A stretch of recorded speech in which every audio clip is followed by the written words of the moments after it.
Jangan lupa subscribe channel TV9 News dan nyalakan notifikasinya.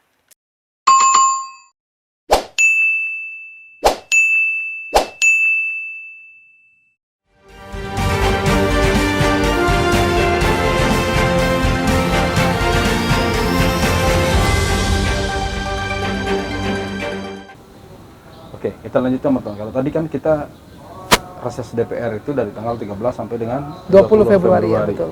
Hampir 1 minggu lah, 7 hari pelaksanaan.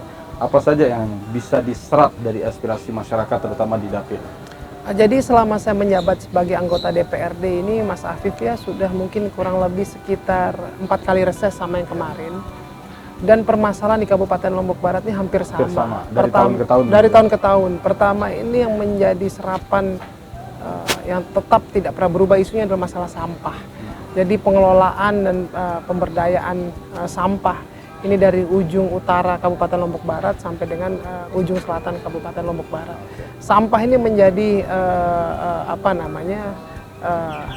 ungkapan masyarakat yang hampir serupa. Kalau kedua mengenai akses mengenai penerangan ataupun juga beberapa jalan-jalan yang belum terhubung antara satu dengan yang lainnya. Ini secara umum sih kalau kita bicara masalah reses ya, Mas Afif. Lalu apa yang sudah bisa disampaikan aspirasi masyarakat itu di forum dewan yang terhormat? Iya, jadi bisa dieksekusi sebagai bentuk. Jadi kalau kita bicara, karena DPRD ini kan fungsinya tidak fungsi eksekutor, jadi fungsinya adalah kontrol, legislasi dan juga anggaran.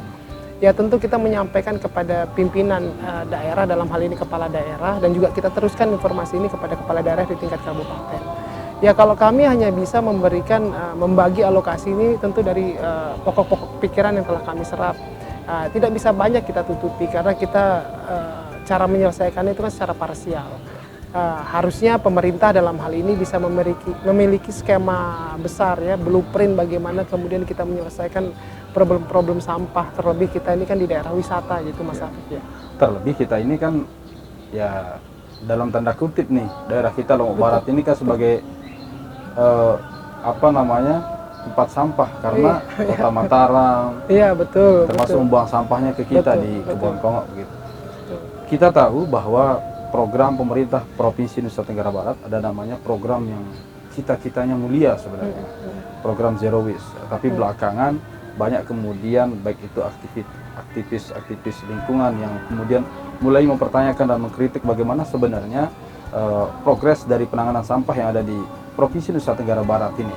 Terlebih kemarin Somasi meminta untuk mengaudit dana dari atau anggaran Zero Waste, kemudian termasuk juga Walhi mulai meminta untuk bagaimana mempertanyakan keberhasilan program Zero Waste sendiri. Jadi Teman sendiri melihat sebagai anggota DPR Provinsi NTB, bagaimana melihat program pemerintah provinsi? Jadi kalau saya melihat bahwa program Zero Waste ini memang sampai hari ini masih terkesan hanya sebuah jargon ya, jargon politik yang memang diciptakan manakala pada saat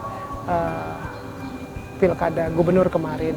Sampai hari ini kalau saya lihat turunannya secara substansial ini belum terakomodir dengan baik. Kita bicara mengenai sampah atau nol sampah ini kan kita tidak hanya berbicara mengenai program anggaran saja, tapi juga ada program-program pemberdayaan di tingkat masyarakat. Masyarakat karena dalam penyelesaian sampah ini tidak bisa kita hanya bergantung kepada pemerintah. Nah, secara komprehensif saya lihat memang Zero Waste ini masih sejauh jargon saja Mas Afif. Karena support pemerintah, lalu kemudian eksekusi terhadap program dan kegiatan, dan juga bagaimana hilirnya di tingkat masyarakat ini belum terintegrasi dengan baik. Artinya secara holistik, apapun yang akan dilakukan ini belum mampu menyelesaikan problematika sampah yang ada di Nusa Tenggara Barat, kalau saya bicara di Lombok Barat. Nah inilah harusnya kemudian ada sebuah kesepahaman yang sama mengenai garis acuan, arah navigasi mengenai Zero Waste ini. Kita bicara Zero Waste ini kan bukan sekedar sampah nol, tapi juga bagaimana kita bisa mampu mengelola atau kita kumpulkan sampah, lalu kemudian bagaimana mengelola, bagaimana kemudian memberdayakannya menjadi energi-energi terbarukan. Jadi banyak hal, jadi bukan kemudian sekedar bersih-bersih pantai atau bersih-bersih desa dan segala macam. Jadi banyak hal yang kemudian harus memiliki kesepahaman bersama. Bicara mengenai kesepahaman, tentu kita bicara mengenai beberapa sektor. sektor ini tidak hanya dari satu sisi klaster pemerintahan saja, tapi juga ada juga pemerintahan di tingkat desa. Ada juga kita bicara mengenai tokoh-tokoh masyarakat, tokoh masyarakat baik yang ada di lingkup klaster terkecil dusun ataupun mungkin sampai tingkat kabupaten. Belum lagi kita bicara mengenai pendekatan-pendekatan edukasi. Jadi Ada bank sampah begitu. iya, ya. pendekatan-pendekatan edukasi. Jadi banyak hal kalau kita bicara zero waste seharusnya makna bagaimana kita memaknai zero waste ini tidak hanya sekedar nol sampah, tapi harus ada ukuran-ukuran yang jelas, sistem-sistem yang jelas bagaimana kita menyelesaikan yang menjadi target-target output capaian kita lah, kira-kira begitu. Terlebih soal mindset dan pemberdayaan manusianya sebenarnya. Betul, itu betul, itu termasuk salah satu menjadi poin juga karena sampah ini produksi sampah ini kan oleh masyarakat kan begitu. Nah, artinya masyarakat ini tidak hanya kemudian produksi dan dia juga bersihkan, tidak hanya itu, tapi harus mampu memiliki paradigma untuk mengelolanya. Misalnya kita bicara mengenai energi terbarukan misalkan. Ini juga harus bisa tercapture oleh pemerintah bahwa bagaimana kita mengelola sampah ini yang tidak bisa kita hindarkan dibanding cuma sekedar kita buang ke laut, tapi kita bisa olah dia menjadi barang-barang yang lebih berguna dan bermanfaat. Biar sampah ini tidak hanya menjadi masalah tapi menjadi berkah bagi Betul, kita. betul. Karena seperti kita ketahui, sampai kapan sih kemampuan Kebon Kongok menampung sampah yang ada baik di Lombok Barat dan Kota Mataram begitu kan, itu harus dipikirkan lebih panjang lagi. Iya, betul. Betul. Tadi sempat disinggung bahwa selain persoalan sampah ini juga berpengaruh terhadap bagaimana kerusakan lingkungan dan lain sebagainya itu. Daerah kita ini kan daerah pariwisata. Betul. Sejauh mana kemudian korelasi antara sampah dengan pariwisata ini merusak citra pariwisata kita? Ya tentu sangat berpengaruh. Kalau kita bicara mengenai CHSA ya, kalau di pariwisata ini kita kan bicara mengenai kebijakan pemerintah nasional, kita bicara mengenai CHSA, ada cleanliness, kebersihan, ada healthiness kan begitu. Itu semua kan berkaitan dengan kebersihan. Nah kalau kemudian Mas Afif tanya, apalagi kita Lombok Barat ini adalah tulang punggungnya itu adalah sektor pariwisata. Nah harus ini menjadi acuan yang penting untuk kemudian pemerintah memiliki titik fokus secara khusus. Kalau kita bicara Lombok Barat menjadi sektor tulang punggungnya adalah salah satu pariwisata, ini kan tentu akan terbaca dari sektor-sektor PAD unggulan untuk daerah kita. Sehingga kalau ditanya bagaimana terkait mengenai sampah korelasi dengan pariwisata, kita tidak usah bicara secara ini kita lihat aja langsung ya, kita lihat langsung bahwa kebersihan, kesehatan ini tidak jauh-jauh dari hubungan antara sampah, pola hidup dan juga cara hidup manusia yang cara hidup sosial di sebuah daerah. Bentar, ini kan yang lagi ramai sekali diperbincangkan baik di WA Group, baik di media sosial yang saat ini terutama di Kabupaten Lombok Barat ada 3 proyek pariwisata yang kemarin yang mendahului itu 2 proyek dulu. Iya. 2 proyek. Dan kemarin saya baru ada ya di Dream Point ya, betul. Jadi total ada 3 proyek pariwisata yang ambruk secara di dalam waktu yang tidak berselang lama, dan di tengah ambruknya pariwisata kita dengan COVID-19 ini lagi proyeknya ambruk. Bahkan itu dari dana pinjaman di Bank Indonesia. Betul. Komentar dari Tuan Parin sebagai anggota DPR bagaimana melihat proyek yang baru saja jadi tiba-tiba ambruk begitu. Oke, jadi begini, satu hal saya sudah berdiskusi dengan Ibu Ketua DPR ya, Ibu Hajah Nur Hidayah, saya diskusi dengan beliau dan memang sangat kita sayangkan. Karena pertama untuk membangun itu kita melakukan peminjaman uang. Nah, sudah kita pinjam, kita bangun, tapi dibangun dengan tidak maksimal. Saat awal Mas Afif saya hanya berpikir bahwa ini ya kejadian bencana alam lah, bencana alam. Walaupun ada 2 poin ini ya, ada 2 titik artinya. Sekarang kemarin beberapa hari yang lalu ini 3 titik ini, titik ketiga artinya. Jadi saya bisa simpulkan kalau 1 mungkin bencana alam, 2 bisa jadi bencana alam. Kalau ketiga ini bisa kita pastikan ini bukan bencana alam, tapi bagaimana sistem perencanaan dalam melakukan pembangunan-pembangunan di titik-titik itu. Terlebih yang harus kita sayangkan adalah ini dana pinjaman loh Mas Afif. Artinya apa yang sudah kita pinjam, kita bangun, tidak memiliki arti ini, tapi hanya meninggalkan sebuah tanggung jawab untuk daerah. Nah ini ya harapan besar saya juga sudah sampaikan kepada Ketua DPR di Lombok Barat, tolong hal-hal seperti ini untuk bisa dipantau lebih baik, diatensi lebih baik, karena kita tidak usah berbicara besar lah masalah keselamatan orang yang sedang berada di titik itu misalkan ya. Tapi kita bicara bagaimana sih sebetulnya proses perencanaan daerah ini dalam hal yang sifatnya teknis ya. Kita perlu evaluasi ini karena jangan sampai kemudian ada beberapa proyek-proyek lain yang tinggal menunggu waktu. Kan tadi saya katakan 1 bencana alam, 2 mungkin saja bencana alam. Tapi kalau sudah 3 titik itu sudah patut menjadi tanda tanya besar. Tanda tanya besar. Kok bisa kan gitu? Kok bisa dalam waktu yang hampir tidak berjauhan, berjauhan. Artinya mungkin walaupun tidak dalam curah hujan yang tinggi, ini tetap akan longsor. Mungkin dalam waktu yang ya lebih lama sedikit lah, sekitar mungkin 2-3 bulan ke depan. Jadi saya harus katakan kalau disampaikan bahwa ini sudah melakukan proses perencanaan dengan baik, saya katakan saya bisa pastikan dengan asumsi subjektif saya ini tidak direncanakan dengan baik. Oke. Apa yang kemudian menjadi masukan dari Muton Parin kepada pemerintah daerah Kabupaten Lombok Barat agar ke depan tentu proyek-proyek seperti ini, seperti saya bilang lagi tadi, di tengah runtuhnya pariwisata kita dengan COVID-19 ini, proyeknya juga ikut runtuh. Iya, makanya saya katakan tadi ini adalah zaman yang sulit ya. Dalam kondisi sulit seperti ini harusnya sebuah keberkahan, kita anggaplah sebuah pinjaman dana kita pinjam ini kan sebuah keberkahan, sebuah kemudahan.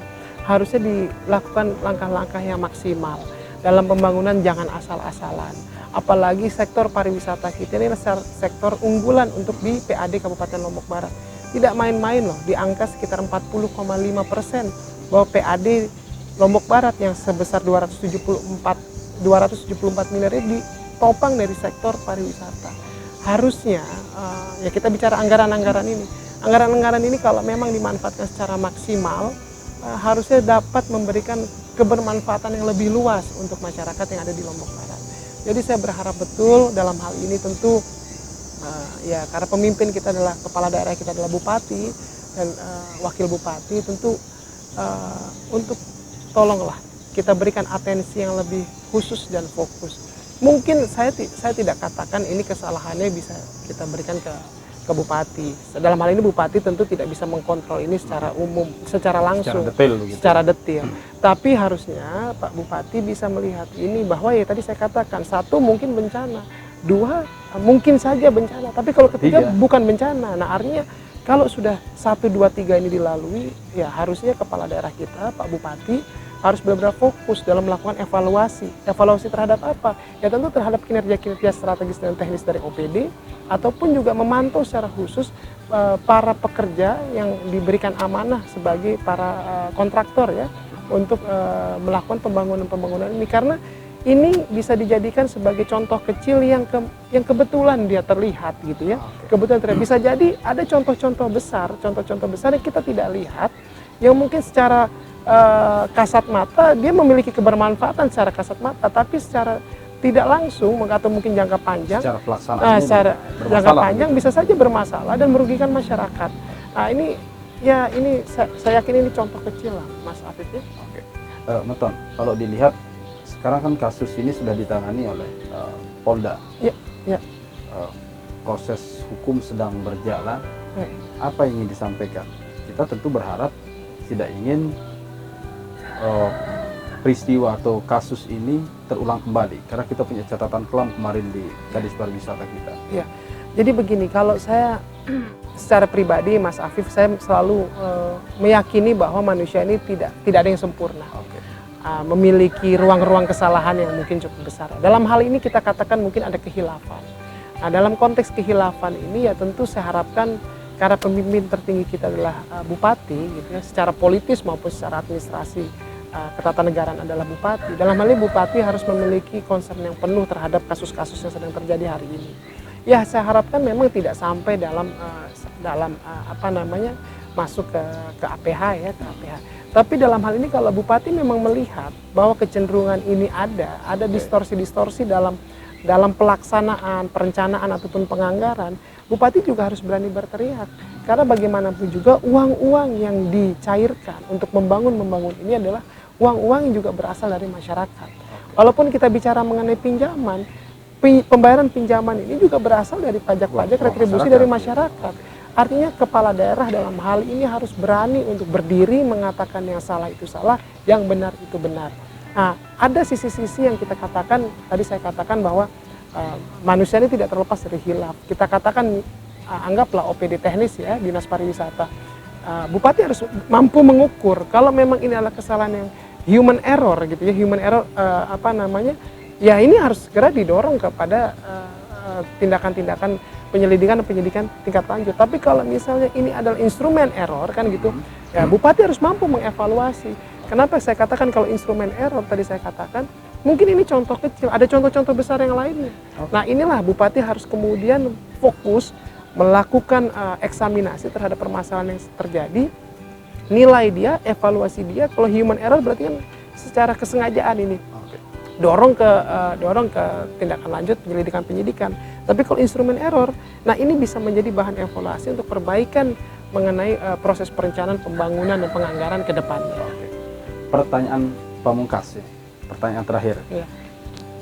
Kita belum tahu undang-undang tentang pemilu sedang digodok di DPR RI, apakah jadi 2022 atau 2024. 24.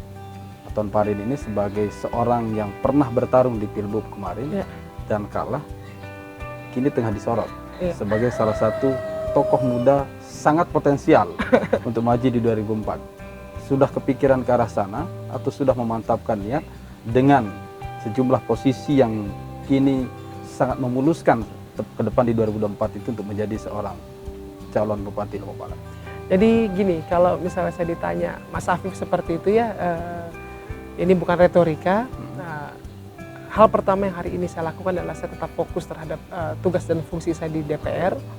Nah, terkait mengenai 2024, karena memang tidak bisa terlepas karena kita berada di dalam sistem partai politik. Tentu partai politik, apalagi tadi Mas Afif bicara Partai Gerindra salah satu lah ya, salah satu yang terbesar khususnya di Kabupaten Lombok Barat.